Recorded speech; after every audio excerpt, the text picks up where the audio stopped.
ভালোবাসা বয়স মানে না। ৭০ বছর বয়সী হাকিম বাবরের প্রেমে মজে আবারও সে প্রমাণ দিলেন ২২ বছরের তরুণী।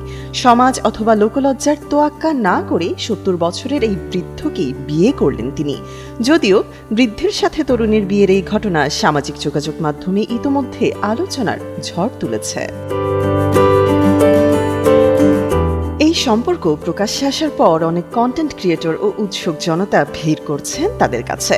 নবদম্পতিকে নিয়ে অনেকেই করছেন নেতিবাচক মন্তব্য। নিজেদের ইচ্ছেতে এই পরিণয় হলেও বিয়ের পর থেকেই সমালোচনার মুখোমুখি হতে হয়েছে এই দম্পতিকে। তবে হিউস্টনে রকিং টেস্টি, সীমানা ছাড়াও নিজেকে হারাও। হাকিম বাবর সেসব সমালোচকদের বেশ দৃঢ়ভাবেই জবাবও দিয়েছেন। ৭০ বছর বয়সী হাকিমের মতে বয়স স্রেফ একটি সংখ্যা মাত্র।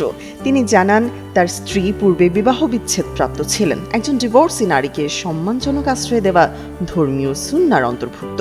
অনৈতিক কোনো কাজ না করে পবিত্র বন্ধনে আবদ্ধ হওয়াকে গর্বের মনে করেন হাকিম বাবর।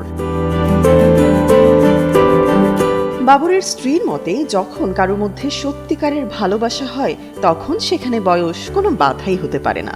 সত্যিকারের ভালোবাসা খুঁজে পাওয়ার পর দেরি না করে দ্রুত তারা বিয়ের পিঁড়িতে বসার সিদ্ধান্ত নেন।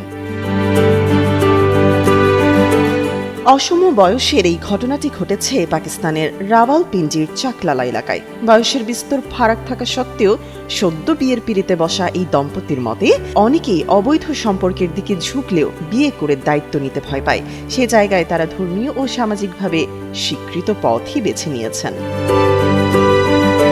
তামান্না তাবাসসুম শ্রেয়া, যুগান্তর নিউজ।